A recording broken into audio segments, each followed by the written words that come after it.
We are continuing today in our series on the life of David, and throughout this series, we have been unpacking the life of a humble shepherd, a feared warrior, a gifted musician, and as Pastor Jeff walked us through a couple weeks ago, something that is known by many is that David was also considered a man after God's own heart. And in this series on the life of David, we are discovering how David's story of triumph, tragedy, failure, and forgiveness uniquely points us to our own story, our gracious God, and our everlasting King. One of the words that I increasingly see around me is the word instant. And I don't think that I'm alone. I think that many of you, if not all of you, have begun and for many years have seen that word increase in our world. We have instant pots. We have something that both scared me and gave me encouragement. You'll understand why in a moment. Was a product that I saw this week. It's called Instant Hair. And this is the part that scared me because I'm trying to hang on to what I have left. It said you can have a full head of hair in 30 seconds. There's probably more to that, some fine print. I get it, but we have instant coffee, instant noodles. I saw this headline this week that instant homes are real estate's next big thing. We have instant cameras, instant transfers, instant relief. 27 body language tricks to be instantly likable. It's all over the place. We're living in an increasingly instant world, and it's not all bad. Many of the products are really helpful, and some of you use that stuff, and instant has been a help in your life. But what I want to challenge us with this morning is what we see in the life of David that we're going to unpack in 1 Samuel chapter 24 this morning. And we see there a patient king. And I know that when some of you hear that word patience, it is a source of tension. There might be a bit of discomfort. It's a word that for some of us is incredibly difficult. It contrasts with an increasingly instant and impatient world. We live in a world that says, I want what I want, and I want it now. Some of you have been waiting for a long time for something or someone. I know the things in my own life that I'm waiting for. And let me add a qualifier, and I think this is important for us to remember as we walk through the life of David, as we consider a humble shepherd, a feared warrior, a gifted musician, and today that David was a patient king. We need to remember that David was not always patient. David failed. David messed up. David is not God. He was not always perfectly patient, but he is for you and I a great example and provides for us a launching point to further see how David's story points us to our story, our gracious God and our perfectly patient King Jesus. So if you haven't already, let's get our Bibles open to 1 Samuel chapter 24. Let's get our devices turned on. We're going to spend the bulk of our time here in 1 Samuel chapter 24. And at this point in David's life, his life would not be described as awesome. There's been hills and valleys, ups and downs. We learned last week from Pastor Jeff that Saul, King Saul, the anointed king of Israel, was out for David's life. And so we pick up in David's life here in 1 Samuel chapter 24, in verse 1. And notice that we don't see David lying on the beach somewhere on vacation.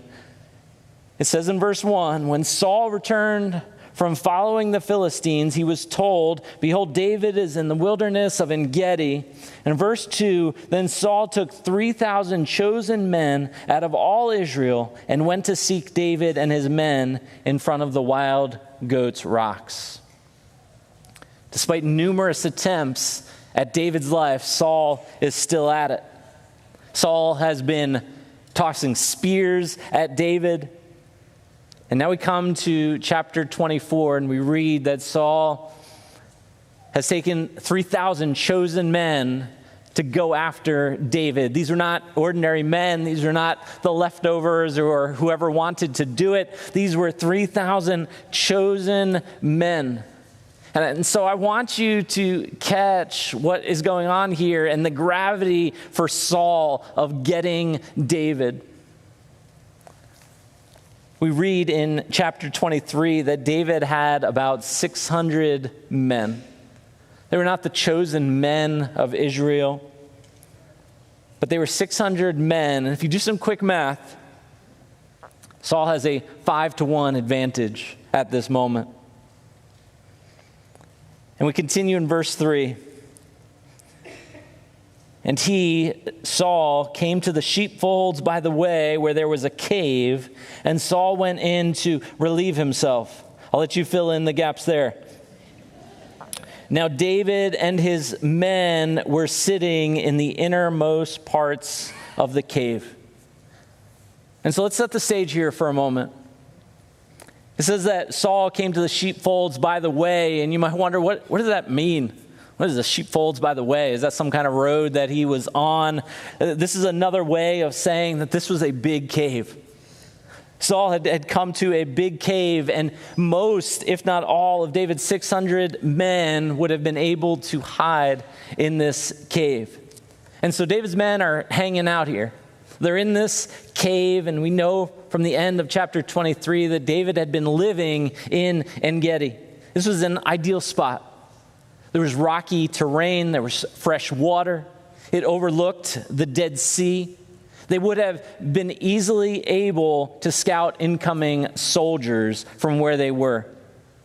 And in comes King Saul to relieve himself, which meant he was going in alone, not knowing that David and his men were in the cave. In verse 4, in chapter 24, it says, and the men of David said to him, Saul's come into the cave all by himself. The men come to David and they say, here is the day.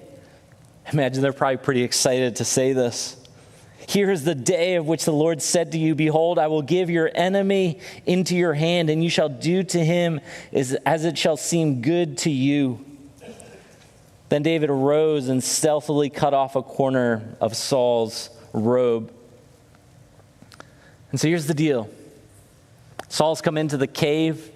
David and his men are already in this cave, and they come to David to persuade and encourage him. And they say, David, God said, I will give your enemy into your hand, and you shall do to him as that shall seem good to you. We don't know exactly where his men get this from. Were they confused about what God said back in chapter 23, verse 4, when God said, I will give the Philistines into your hand? To David's men at this point, the Philistines and Saul were probably on equal footing as it came to enemies. But David's men are like, David, this is the moment that you and we have been waiting for. Probably thinking our life on the run is going to end. David will be king. This is a silver platter moment. It's here for the taking. I wonder how I'd be in that moment as one of those 600 men. We've been running. Saul's been after us. And now Saul's all by himself. He's not with his 3,000 men, and so the odds now are in our favor.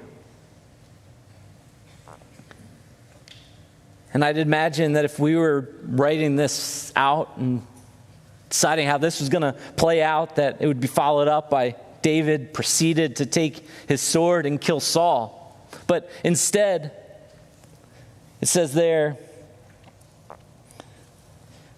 In verse 4, then David arose and stealthily cut off a corner of Saul's robe. Probably not what David's men had imagined. We don't know exactly how he was able to pull this off. Did Saul take his robe off and leave it somewhere while he did his business? In all the commotion, was David able to sneak by Saul and cut off his robe? In high school, I was on a trip with my youth group, and in high school, and for all teenagers, there's a lot of wisdom in the mind of a teenager. And we were on a trip, we were on a missions trip, and in the place where we slept, all the guys slept, there was bunk beds from wall to wall. And in this room, I don't know why we had this, but in this room we had piles of duct tape. In the wisdom of a teenage boy, a bunch of duct tape, lots of great plans come to fruition. And so we thought, and I think it's probably like a 30-second plan. And again, plans that are devised in 30 seconds are usually really good too. And so we thought, let's get the duct tape, and we're going to wait till one of our buddies falls asleep, and we're going to tape him to his bed. And so he's sleeping on the top bunk, which made it really easy. We get this duct tape, and we are stealthily trying to be like David, cut off Saul's robe. We're stealthily walking over to the bunk where he's at. We grab the duct tape, and duct tape isn't the quietest thing in the world, so we knew we had to act quick. And we begin to wrap the duct tape around the bed, and we get it all done. He's out. He's a hard sleeper. And then just as we finish, he wakes up. And we get this moment which seemed like it just drug out forever, where he tries to sit up. We lock eyes with him, felt forever, and then we all run. We were not as stealth as David was in this moment to cut off Saul's robe. We probably needed a little bit more time to devise a better plan. But I thought about that as I thought about David in this moment as he comes to Saul to cut off this corner of his robe. Again, not doing what his men probably thought he should be doing, because he has this moment. Saul's all by himself. Things are going to change. Things are going to finally happen that they have been waiting for. And then David comes in verse 5. He says, and afterward, David's heart struck him because he had cut off a corner of Saul's robe. Other versions say David's heart troubled him. He wasn't having a heart attack. He had suddenly realized what he had done, what he had almost done. Just before this, we read that David made a clear decision. Verse 4 says, David arose. There was intentionality here in David. And I imagine that many would have rose to justify David's actions. But David's troubled. He's reminded, and he understood that removing Saul from his role as king of Israel was not his decision. It was not his to take by his own power. Saul was God's anointed leader. And David would have become the murderer of a defenseless king. And so David had a choice. It's a choice that we face often. Taking wrong action or patiently waiting. It's probably a choice that some of you find yourselves in right now. In the circumstances of your life, do I take wrong action or do I patiently wait? And this is the heading that we can put on this moment in David's life. And you see, what often wins out, and what David's men were probably cheering for as they're persuading him and encouraging him and thinking this is finally about to happen. What they're cheering for and what we often are cheering for is action. We want action. We want to see progress. We want to see steps forward. And it's an incredibly difficult tension for us to live in as we're waiting. And what's important for us to catch here, J.D. Greer said this, he said, it is tragically easy to confuse both our desires and our circumstances with the will of God. And for some, that's the go-to. That's the primary source. That's the rational thoughts. In that moment, the desires line up, the circumstances line up. It's a go. It's the person dating someone who is not where they need to be spiritually, and rationalizing it by saying they make me happy. They work at the same place I do. It must not be a coincidence. That's a circumstance set up by God. He wants me to do it. We work in the same place. They always wear the color blue, and that is my favorite color. This must be something I should do. And for some, that's the decision-making process. It begins and ends at desires and circumstances. Saul's here. He's all by himself. Life could be better if he was out of the picture. And this isn't to say that God doesn't use desires and circumstances and people in our lives. He does. He has in my life. But let me challenge you that the solid place to go, the true always source, and what should be and needs to be primary in our lives, that we are going to God's word, that we are praying. As we seek God in the waiting, as we seek God's leading and his wisdom. And sometimes in that processing, it's clear it's time to wait more. It's time for patience. And it can seem like inaction. It was probably like that for David's men. G. Campbell Morgan said, waiting for God is not laziness. Waiting for God is not going to sleep. Waiting for God is not the abandonment of effort. Waiting for God means, first, activity under command. Second, readiness for any new command that may come. And third, the ability to do nothing until the command is given. In Isaiah 40:31, it says, they who wait for the Lord shall renew their strength. They shall mount up with wings like eagles. They shall run and not be weary. They shall walk and not faint. Church, may we be strengthened in the waiting. And I know that many of you are waiting. Are you waiting well?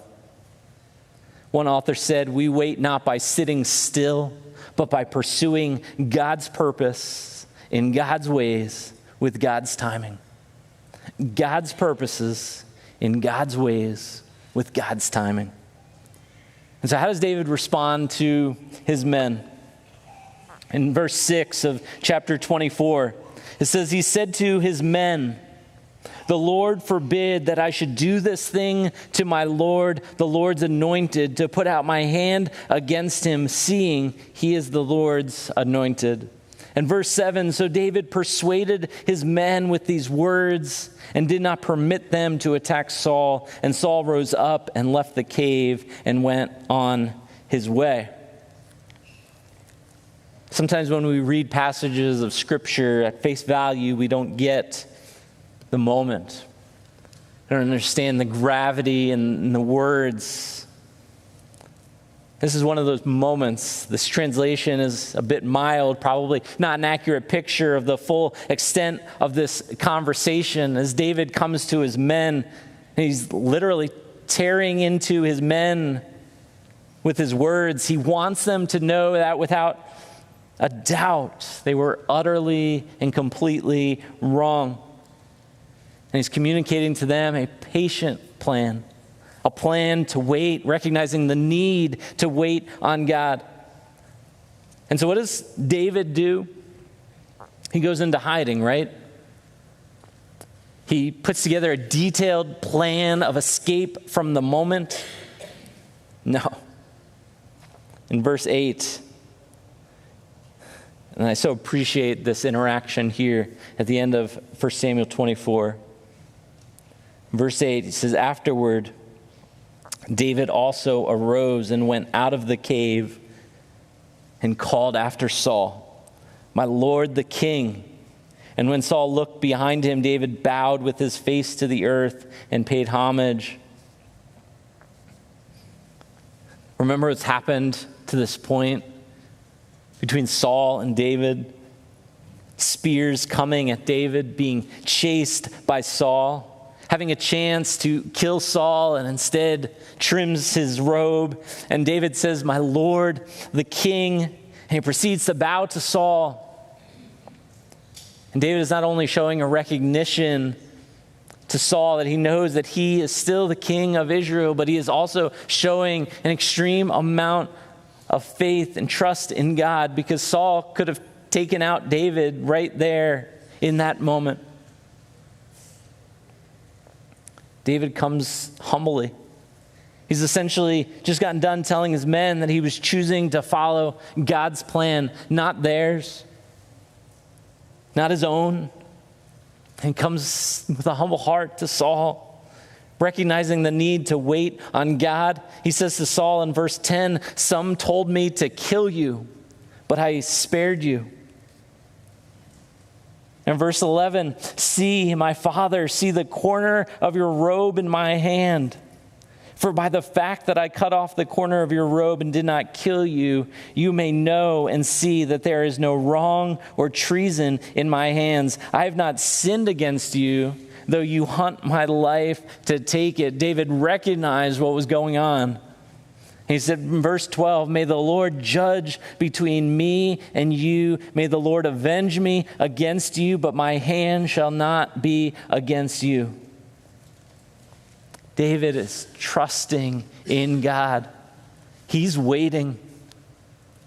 He's dealing with that tension of, do I do the wrong thing or do I patiently wait? He's trusting in God's sovereign plan. And we might be tempted to think David's just being strong in this moment. David just has a moment of clarity. He's probably not what he would have done on another occasion. But we get 1 Samuel 26, and I appreciate this second example in the life of David, a patient king.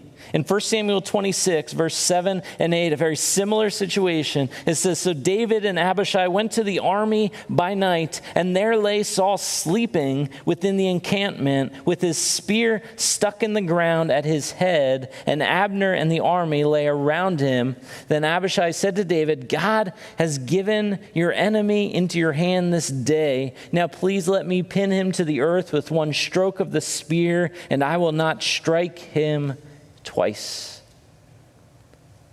And so David comes in this moment, and in some ways you could think this is an even easier moment, an even easier opportunity for him to get rid of Saul. Saul's asleep. The men are asleep. There's a spear at his head. And David doesn't even have to be the one that does it. Abishai said, I'll do it. I won't even have to do it twice. And once again, we see the patient king responding to the tension of taking wrong action or patiently waiting. And in verse 9, it says, "But David said to Abishai, 'Do not destroy him, for who can put out his hand against the Lord's anointed and be guiltless?' And David said, 'As the Lord lives, the Lord will strike him, or his day will come to die, or he will go down into battle and perish.'" David didn't know. David didn't know how it was going to totally unfold. Verse 11, "The Lord forbid that I should put out my hand against the Lord's anointed, but take now the spear that is at his head and the jar of water, and let us go." So we see again David, the patient king. We see how his life points us to our own story, our gracious God, our everlasting and patient king. And we see these outward actions. We see how David chose to trim Saul's robe instead of killing him. We see how David said, "No, we're not going to do anything. We're waiting on God. We're trusting in God." And we have also an incredibly helpful psalm as we consider the internal struggle. In these moments, as David is waiting, as he's in this cave in chapter 24. And we don't know the timing of this writing. David could have been wrapping this up as Saul comes into the cave. We don't know, but what we do know and what I want to challenge you with is that we see in Psalm 57 tools for the waiting that David had and he utilized. 4 descriptions of a patient heart. Church, we're all waiting on something. We're waiting. It could be health issues. It could be something in your family. You are waiting and you're praying for that prodigal in your family. It could be financial issues. It could be an issue at work and you're waiting. How is your heart in the waiting? Are you waiting well? In Psalm 57, verse 1, it says, "Be merciful to me, O God, be merciful to me. For in you my soul takes refuge. In the shadow of your wings I will take refuge, till the storms of destruction pass by. I cry out to God Most High, to God who fulfills his purpose for me." As you wait, what are you taking refuge in?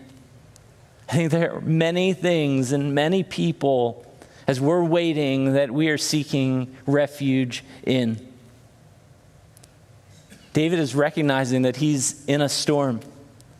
I think that's so important to catch here in David's life, and for you and I to recognize the reality of what's going on around us. In James chapter 1, it said that we're to consider it joy whenever we face trials. And it's a when, not an if. And some in here are right in the midst of it, and James says we can consider it joy. David recognizes that he's in a storm. And we see here this first description of a patient heart. As David cries out in verse 2, "I cry out to God Most High, to God who fulfills his purpose for me."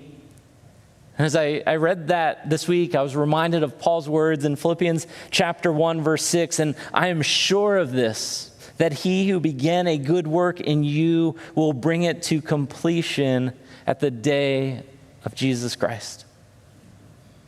A patient heart remembers that God is sovereign.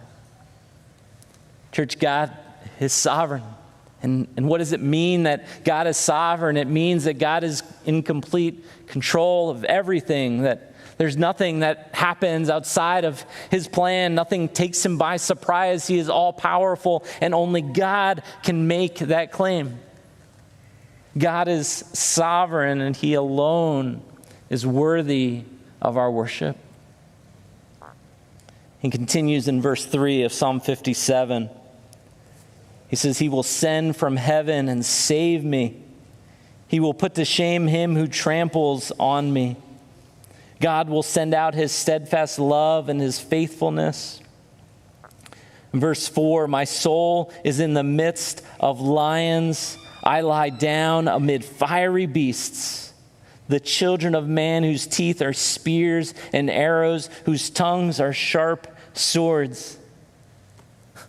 David is in the thick of it. He's in the midst of it. He's describing those who trample on him, or in other versions that say those who swallow him up. He says, "My soul is in the midst of lions. I lie down amid fiery beasts." He describes those whose teeth are spears and arrows, whose tongues are sharp swords. He's describing not only physical harm, but the hurtfulness of others' words. We hurt one another with our words sometimes. And David is experiencing that.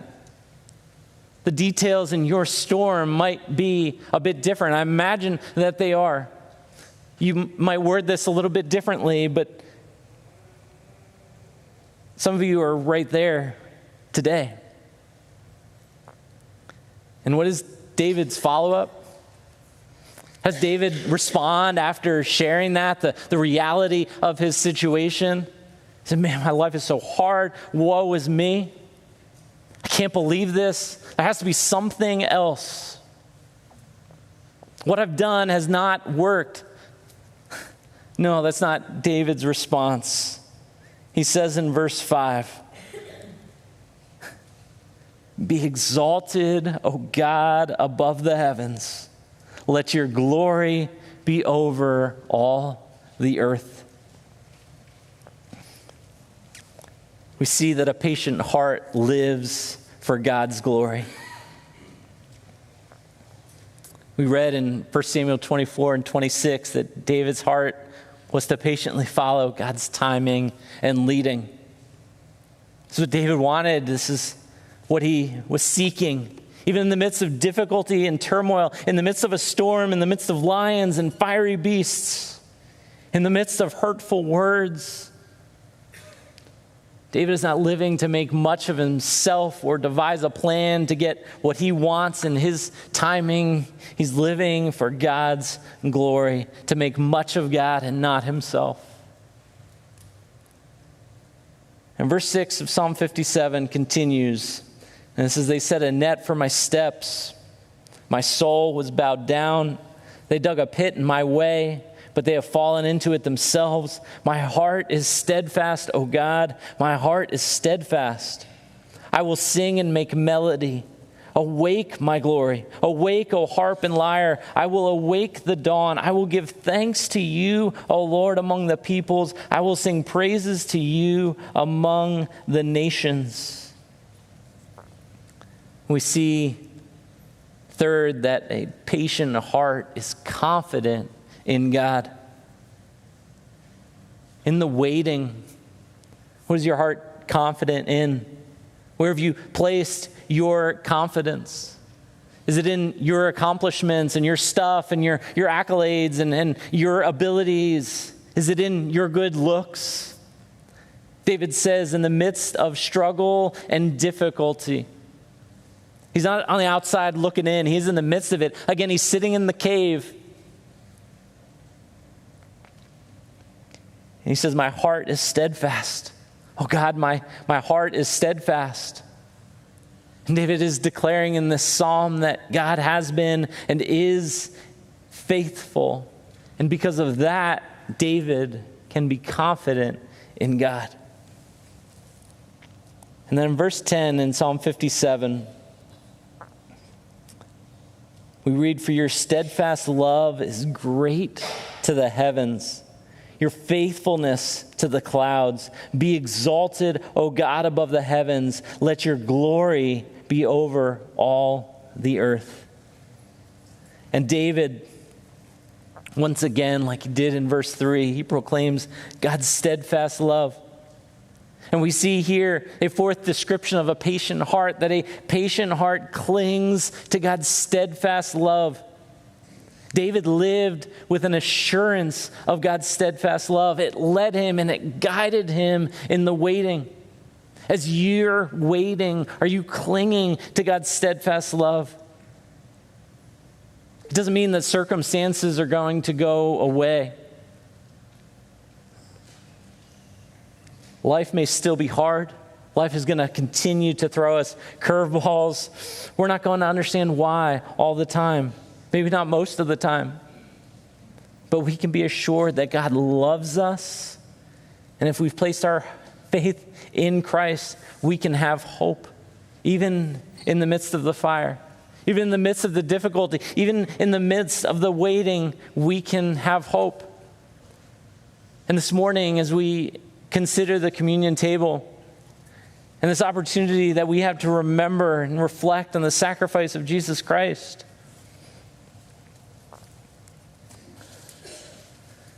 we were reminded in the gospel that we have an assurance of God's steadfast love that nothing else can provide.